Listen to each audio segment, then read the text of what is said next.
Tole ashamar kafuunee daawwattootaa fi kabajamtootaa Leensaa Bununaa faamilee jirtu nagaa keessanii ani nagaa kooti galata waaqayyoo nuti nagaa keenya akkuma argitan chaanaala kanaaf haaraa warra taatan subscribe gochuun gara maatii keenyaatti akka makamtan jaalalaan sin gaafadha daawwattoota keenya gara keessan chaanaala kanaaf haaraa warra taatan subscribe akka godhan jaalalaan sin gaafadha sinin jechuudhaaf ni daawwattoota keenya guyyaarraa ciree hojjechuudhaaf hin dhufee cireen kunis maal akka ta'e isin agarsiisaa jechuudha.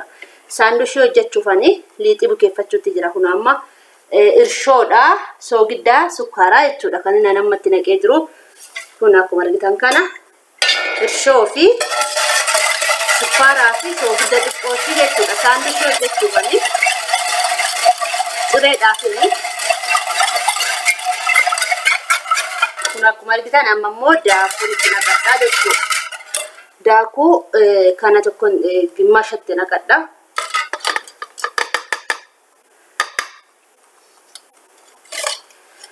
Zayitii xiqqoo shitti qicadha jechuudha. Zayitiin kunooti. Maxibashaan ko'ee jira, gaalee jira jechuudha. Zayitiitti qicaa. Akkuma argitan kana qannafadheen jira zayitii garkanatti. Saandushii warra hojjettanii beektanii sinuu beektu. Bishaan xiqqoo shitti qicadhaa bishaan ho'aadhaan duratti naqadhe jechuudha. Amma immoo qorraatti qicadhee jechuudha. Saandushii ajaa'ibaa akka argitan yookiin akka hojjedhee argitan isin ilaalaa daawwadhaan isin jedha.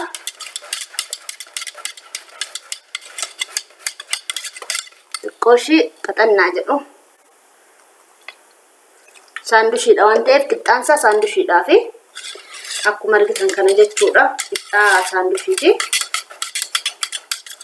Maxibashaan isaa sirriitti ho'ee jira iddoon itti tolchu kuni jechuudha. Inni irratti tolchu sirriitti naa ho'ee jira jechuudha. Kanaaf keessan laayikii otoo hin godhin bira darbina warreen viidiyoo koo daawwattan warreen na jaallattan na kabajjan warreen viidiyoo koo laaluu yeroo baay'ee na daawwattan laayikii otoo hin tuqin akka hin darbine laayikii yeroo baay'ee wanti itti kanfallee hojjanna jechuudha. Akka gola madaamii natsaa miti. Itti kanfalleetu binneetu waan ta'eef nu daawwadhaa yookiin immoo laayikii nu tuqaan isiniin jedha daawwattoota keenya ijoollee keenya walaa guddifnu wal biran darbinaan isiniin jedha sheerii illee godhaa laayikii illee godhaa kun akkuma argitan kana sirriitti bukaa'ee jira.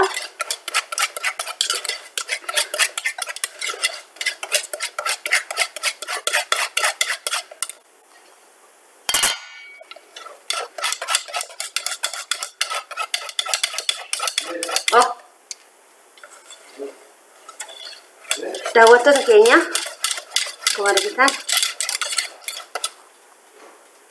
argaa jirtu sirriitti rukuta yes isinii bareeda jechuudha.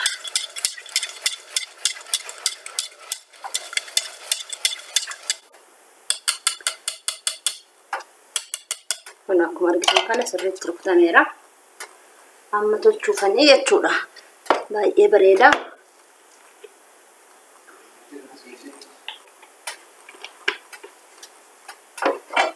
Maxibashaan koo xiqqoo ho'eera sirriitti argisiisa. Argaa jirtan kana. Abbaa beektu erga seente nagaa gaafadhu dhugaa nutti koorasiin jechaa jiru. Dhugaa? Dhugaa.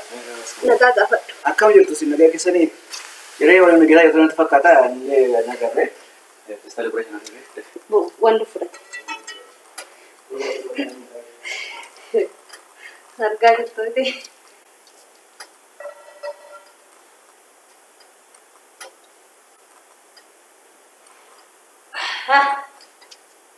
Kana fakkaata. Maxibashaan koos dhiqamee jira ho'ee jira garuu ijaan lolla'eef zayitiitti qicuudhaaf haa qooru. Kana naqooree hin hojjetamaa jechuudha.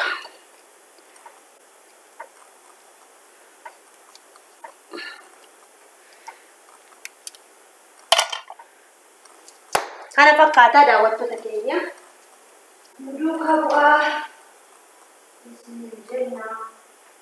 Kanaaf akkasitti immoo kanaan immoo itti naqaa jechuudha. Kanaan itti naqaa. Nuti nama sadii waan tolchuu barbaada jechuudha. Nuti nama sadii waan taaneef argitanii saandushii hojjechuuf waan ta'eef saandushiin immoo sirriitti innaa ho'ee itti naqeen hojjannaa jechuudha. Nu duukaa bu'aa inqulaalli rukutadha ammasitti uphaa yookiin immoo killee asitti rukutadha.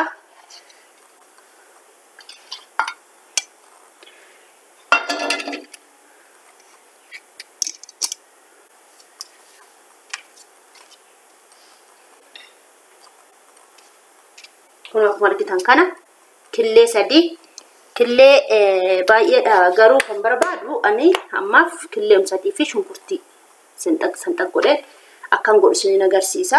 Na duukaa bu'aa jechuudha. Killeenis kunooti hundumtu kunooti. Na duukaa bu'aan isin jedha. Zayitiitti qicadhaa kan qabnee fi jechuudha. Akkan qabanne akkuma argitan kana zayitii itti qicadha jechuudha. Ciree ajaa'iba nyaachuudhaaf yookiin mi'aawaa nyaachuudhaaf akkasittiin ciree bareedaa nyaachuuf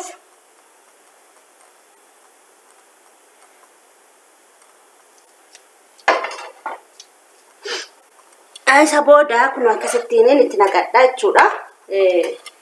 Nu duukaa bu'aa daawwattoota keenya.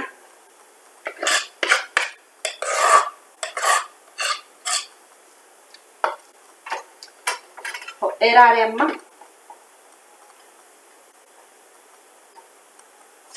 ho'ee jira.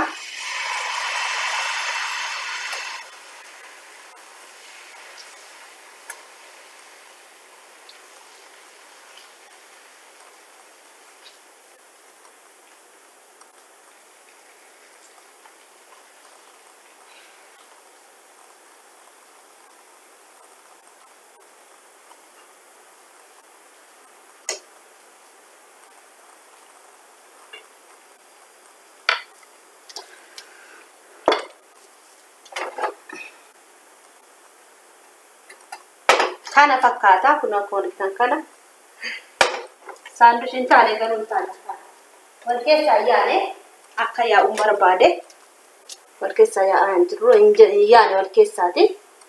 Kun nyaata rakkoon qabu salammataa irratti sirreessee nan tolcha. Fotoon beekin na harkaa furdatee akkasii miti kanan barbaade jechuudha. Akkanan kanan barbaade ani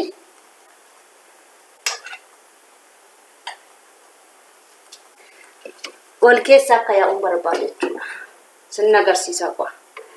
Sirriitti akka hojjetamu barbaade jechuudha. Kanaaf daawwattoota keenya madoosha tokko gara kaayuu wallaaleen qulaaniin itti xabbasa'een amma ganaa dhufaa na duukaa bu'aa isin jedhaan duukaa bu'aatii na ilaala.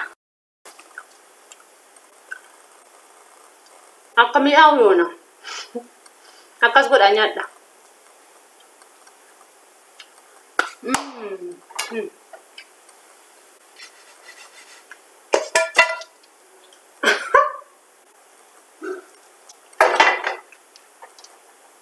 Bishaaf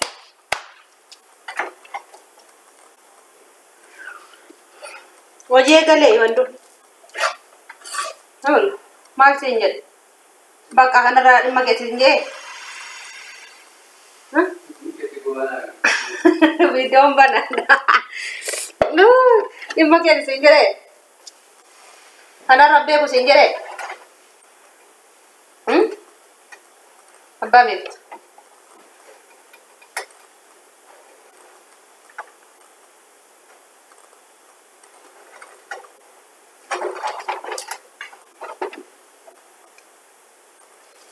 Akkas argitanii tisgoonee akkasittiin saandwich arabaa hojjannaa jechuudha.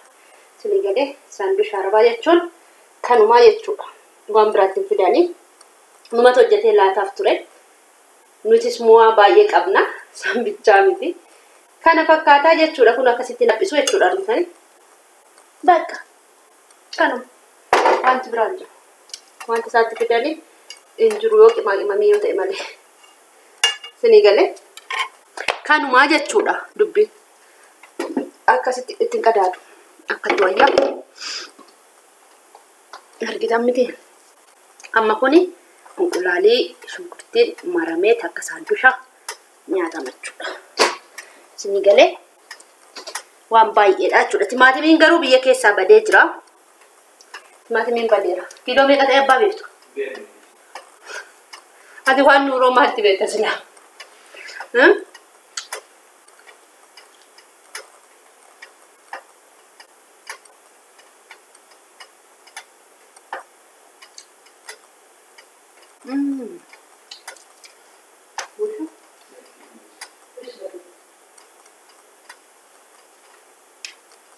Fudhachuutti.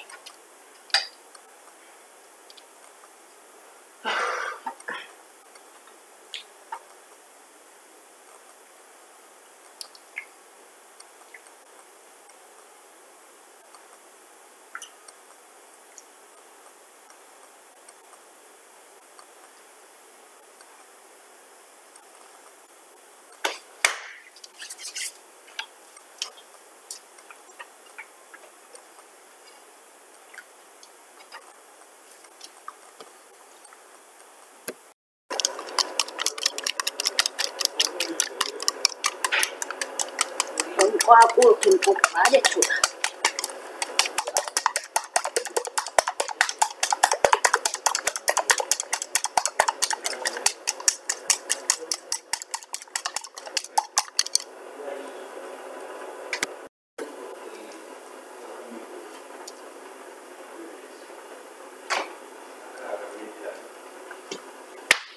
Tolee, amma immoo qaaquu xabbasu kamarratti xabbasa. Asirratti jechuudha. Qophaa jechuudha.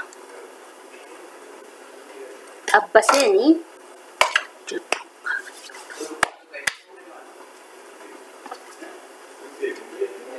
Qanan xaragee dhufa maxbashaa.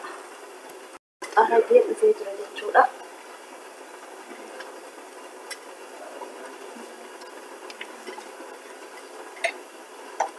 Shaayinis dafee burcuqqoo shaayii maalum nu ilaalle haala jira ta'e iddoo jira.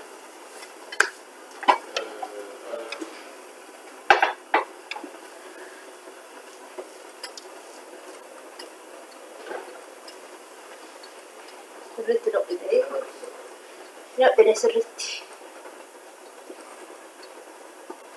sirriitti sawqees bareeda. Nama xibashaan irratti naqanii mangaalaa jedha jechuudha. Jedheen ka'a jechuudha. Garuu nama xibashaan gosa sirriitti jaallalla'e. Kana fakkaata daawwattoota keenya. Kana fakkaata nyaanni immoo arginaa jiru. Tole egaa daawwattoota keenya kun hojjetamee jira. Akkuma argitan kana kun isaan bishii gochuufini akkuma argitan hidda isaanan dhaamsa bakka ga'ee jira waan ta'eef jechuudha.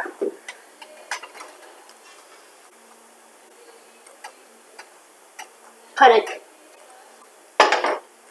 amma sinu fuulduratti saandushaa ta'a jechuudha.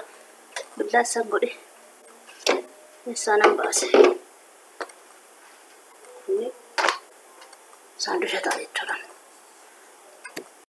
Akkuma argitan saandusha godhee jira jechuudha. Akkuma argitan kana akkasitti nyaannaa jechuudha. Qursii irra jireenya irra akkasii akkatti hojjedha nyaadha.